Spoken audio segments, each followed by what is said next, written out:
Muy buenas noches, queridos hermanos. Un cariñoso abrazo a toda la iglesia y a todos los amigos que nos escuchan.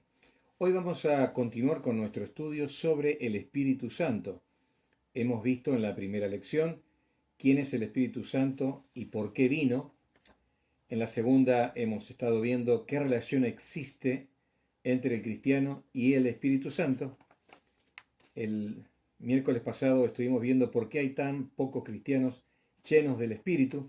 Bueno, y hoy nos toca esta cuarta lección, algo que es vital e importante, que lo vamos a estar dando en dos partes.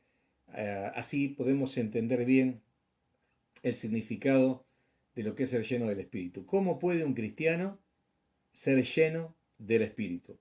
Y vamos a irnos al versículo clave en todo esto, que lo encontramos en Efesios capítulo 5, verso número 18, un versículo para que lo podamos saber de memoria. No os embriaguéis con vino, en lo cual hay disolución, antes bien, sed llenos del Espíritu. Este es el pasaje clave y es también un pasaje clave en la vida cristiana. Porque, como bien hemos dicho, nosotros podemos comenzar nuestra vida cristiana aceptando a Cristo como nuestro Salvador personal. Inmediatamente sucede esto, el Espíritu de Dios viene a vivir a nuestros corazones y a partir de allí comienza en nosotros el desafío de vivir bajo el control del Espíritu o vivir la vida cristiana en nuestras propias fuerzas. Y vamos a ver que hay una gran diferencia cuando nosotros queremos reemplazar lo que de una forma sobrenatural Dios puede hacer en nuestras vidas y a través de nosotros. Cuando lo queremos hacer en nuestras propias fuerzas, nos vamos a encontrar con un montón de limitaciones, nos vamos a sentir con una carga muy pesada y vamos a experimentar una gran frustración en nuestra vida. Así que esto es muy clave. Ahora vamos a ver este versículo. Este versículo que está dado como una orden, como un mandato, es un imperativo en tiempo presente, como diciéndonos que Dios quiere que esta sea nuestra experiencia diaria, en cada momento de nuestra vida. No como si un día tuve una experiencia con el Señor y me emocioné y lloré, pasé al frente en la iglesia, entregué mi vida al Señor y después quedó en el pasado. Esas son experiencias emocionales. La llenura del Espíritu Santo no necesariamente es una experiencia emocional. Sí debe ser una experiencia regular, diaria, continua, constante en nuestra vida. Ahora, primero vamos a tratar de explicar lo que no es ser lleno del Espíritu Santo. Y vamos a ver algunas cosas. En primer lugar, ser llenos del Espíritu Santo no es una experiencia esotérica o estática o mística. No es entrar en un éxtasis donde pierdo el control de mi cuerpo y de mis emociones y estoy en un estado de exaltación. No, no es eso. No es eso. Eh, porque, porque uno no siempre tiene esa experiencia. La idea de la llenura del Espíritu Santo es cuando yo estoy en la iglesia, pero también cuando estoy comprando ropa en el centro y también es cuando estoy trabajando en mi empresa y cuando estoy haciendo tareas de limpieza en el hogar o cuando estoy ayudando a mis hijos a hacer las tareas o cuando estamos conversando y discutiendo algún tema con mi esposo o con mi esposa. Ahí se tiene que manifestar la llenura del Espíritu Santo. No es una experiencia única, mística en un momento, ¿no? No es como una especie de una segunda gracia que uno ha vivido después de la salvación. En segundo lugar, no es la llenura del Espíritu la morada del Espíritu Santo. ¿Por qué? Porque la morada del Espíritu Santo en nosotros ocurre en el momento en que nosotros nos convertimos al Señor. Uno puede tener la morada del Espíritu, pero no ser lleno del Espíritu. Es decir, el Espíritu puede estar en mí, pero no estar ejerciendo ninguna influencia en nuestra vida. Por eso el apóstol Pablo decía, no contristen, no entristezcan al Espíritu. Y también decía a los tesalonicenses, en el capítulo 5, no apaguéis el Espíritu, porque nuestras acciones, nuestro estilo de vida, puede estar frenando el accionar del Espíritu Santo en nuestra vida. En tercer lugar, no es una experiencia de dosis progresiva. Es como que yo me voy llenando de a poco a medida que pasan los meses y a medida que pasan los años, yo tengo un poquito más, me estoy como saturando del Espíritu. No, porque Juan capítulo 3, verso 34 dice que Dios no da el Espíritu por medida. Nosotros recibimos todo el Espíritu Santo. No tenemos una cuota del Espíritu. El Espíritu Santo es una persona. Y en nosotros, es decir, en nuestro ser, en nuestro cuerpo, todo Dios, Espíritu Santo, está viviendo en nosotros. En cuarto lugar, no es ser bautizados con el Espíritu Santo. Porque en 1 Corintios capítulo 12, verso número 13, se dice que todos nosotros hemos sido bautizados por un mismo Espíritu. Y recuerden que la iglesia de Corinto era la iglesia que tenía grandísimos problemas. Una iglesia donde tenían pecado oculto. Una iglesia donde había divisiones. Una iglesia donde había entrado falsa enseñanza. Y donde Pablo tuvo que estar trabajando. Nosotros tenemos 2 cartas escritas a la iglesia en el Nuevo Testamento, donde Pablo trata de solucionar los problemas que había dentro de la congregación. Y a ellos, que estaban en semejantes problemas, les dice, todos nosotros fuimos bautizados por el Espíritu Santo. Es decir, que el Espíritu Santo vive en nosotros, nos ha unido a Cristo, independientemente que como cristianos hoy tengamos o no una vida llena del Espíritu Santo. Él está en todos los cristianos, porque se acuerdan que hemos visto que el que no tiene al Espíritu de Cristo, nos dice Romanos capítulo 8, no es de Cristo. Y en quinto y último lugar, no es lo mismo que ser sellado. En Efesios capítulo 1, verso número 13, dice que hemos sido sellados con el Espíritu Santo, que es el arras de nuestra herencia. ¿Se acuerdan que hemos visto también que el arras significa el anticipo, la garantía de la herencia que nosotros vamos a recibir? El sello nos habla de que somos una propiedad de Dios y que Dios es como que nos ha marcado como que somos de Él. Así que no tiene que ver con esto la llenura del Espíritu Santo. Vamos a ver ahora esto de ser llenos del Espíritu. Ser llenos del Espíritu lo podemos traducir de esta forma. Se puede traducir estar siempre llenos. Ese verbo en imperativo, en tiempo presente, significa estar siempre llenos del Espíritu.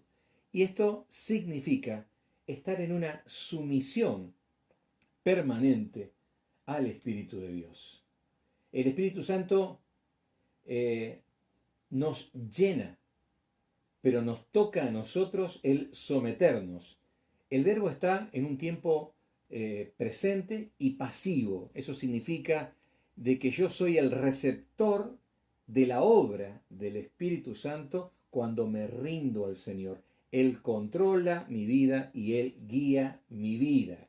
Y debe ser una experiencia plena de cada momento de nuestra vida, ¿no? Los 24 horas del día, los 30 días del mes, los 365 días del año. Cuando leemos la palabra lleno, ser llenos del Espíritu, Y no sé si les pasa a ustedes, me ha pasado siempre a mí, que yo automáticamente pienso en un vaso que está lleno de agua. Y bueno, la idea de lleno justamente tiene ese significado de que algo que está al tope, ¿no? Es como que se ha cubierto todo. Y la idea es que el Señor está cubriendo y afectando todas las áreas de nuestra vida. Ahora, hay tres sentidos adicionales al significado de la palabra lleno. Por ejemplo, la palabra lleno se usaba en referencia al viento que llena la vela de un barco. Los barcos a vela eran impulsados por el viento que llenaba digamos, la vela, la tela de la vela, y de esa forma los impulsaba moviéndolos en medio del agua. De la misma forma, el Señor debe llenar nuestra vida guiándonos en el devenir del tiempo en cada una de las decisiones y cada una de las cosas que nosotros tenemos que hacer. Es como dice en 1 Pedro 1:21, que los santos hombres de Dios fueron guiados por el Espíritu Santo para darnos la palabra del Señor.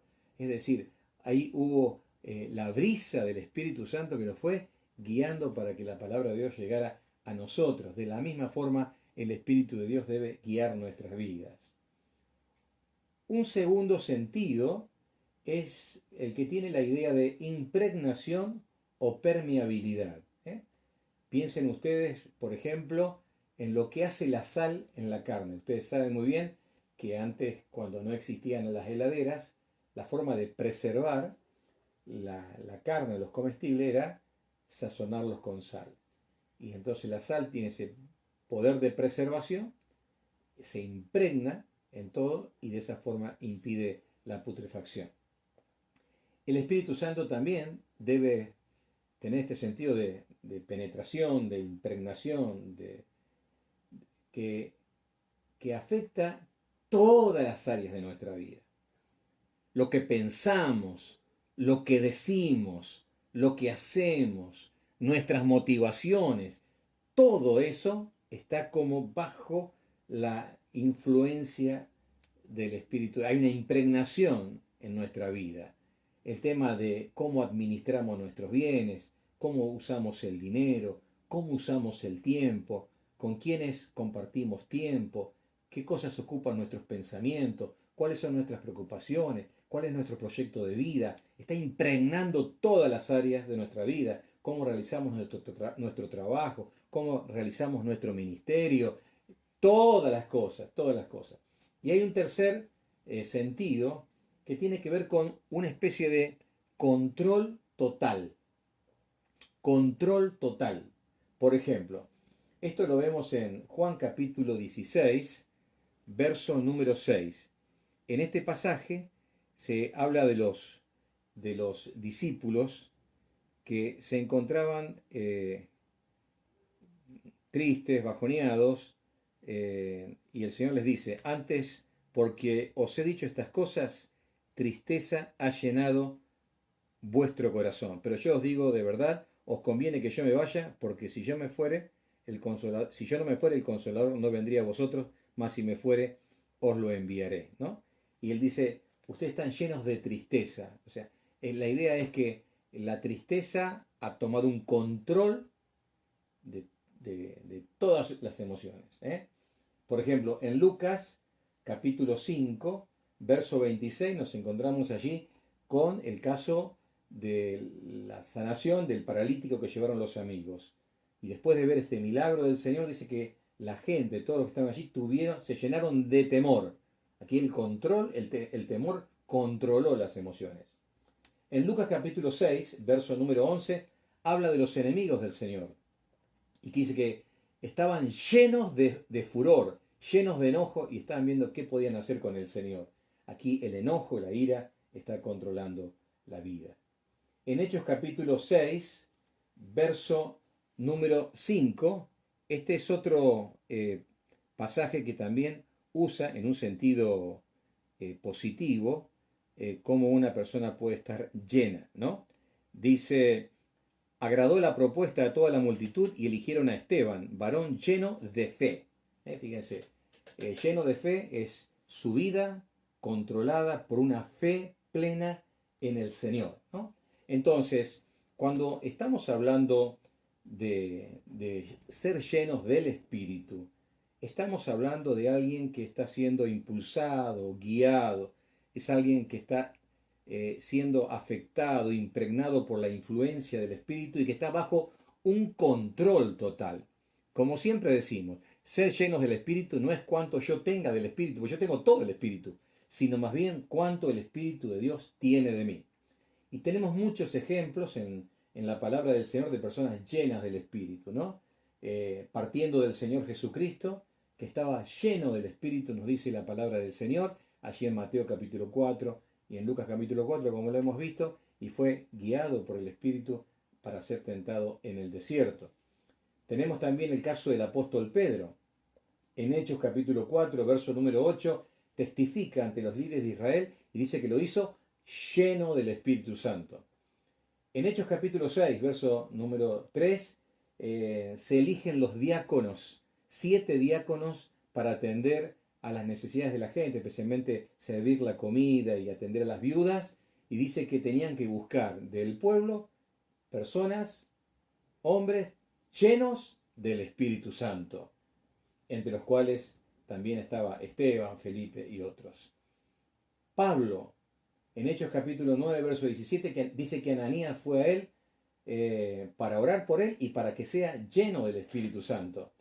Y tenemos en Hechos capítulo 11, verso 24, el caso de Bernabé, que él era evangelista y era pastor, llegó a ser misionero, y fue encomendado por los apóstoles para ir a Antioquía a evangelizar y a pastorear la iglesia que se formó, porque era una persona llena del Espíritu Santo. Y entonces, ¿qué significa esto de ser lleno del Espíritu Santo? Ser llenos del Espíritu Santo significa que nosotros hemos decidido por estilo de vida el someternos al Señor. No andar en el poder de nuestro egoísmo, de nuestra carnalidad, no movernos en las fuerzas de nuestra humanidad, no movernos impulsados por el egoísmo personal, por nuestra soberbia, sino que hemos deseado someternos y decir, Señor, guíame, Señor, aquí me entrego, Señor, yo me quiero someter a ti. Y esta realmente debe ser la actitud que tiene que estar en nosotros. Por eso, en esta primera parte de esta lección de cómo puede un cristiano ser lleno del Espíritu Santo, reflexionemos sobre este versículo. No se embriaguen con vino. El vino es un agente externo que entra en nosotros y afecta nuestra vida. Dice que hay disolución, es decir, se produce un desenfreno en la persona. La persona ya no está bajo sus sentidos cabales, sino que dice lo que no tiene que decir, hace lo que no tiene que hacer. Pero antes que eso, que era muy común también en los cultos religiosos paganos, dice, sean llenos del Espíritu, que estén bajo el control no del vino, sino de una persona, que es Dios mismo, el Espíritu Santo que está en ustedes. Y el Espíritu Santo que está en ustedes, porque ustedes se someten a Él, vivan una vida controlada, sujeta por el Espíritu, donde el Espíritu del Señor les va llevando, los va incursionando. El Espíritu Santo va a estar reproduciendo el carácter de Cristo. Y lo que dice la palabra del Señor en Gálatas capítulo 5, que el fruto del Espíritu es amor, gozo, paz, paciencia, benignidad, fe, bondad, mansedumbre, templanza. Eso va a estar en nuestra vida cuando somos llenos del Espíritu Santo. Entonces, en esta noche, digámosle al Señor, Señor, yo quiero ser lleno del Espíritu. La próxima semana vamos a profundizar un poco más el tema para dar la respuesta concreta de cómo vivir la experiencia de ser llenos del Espíritu. Que el Señor nos bendiga ricamente a cada uno de nosotros.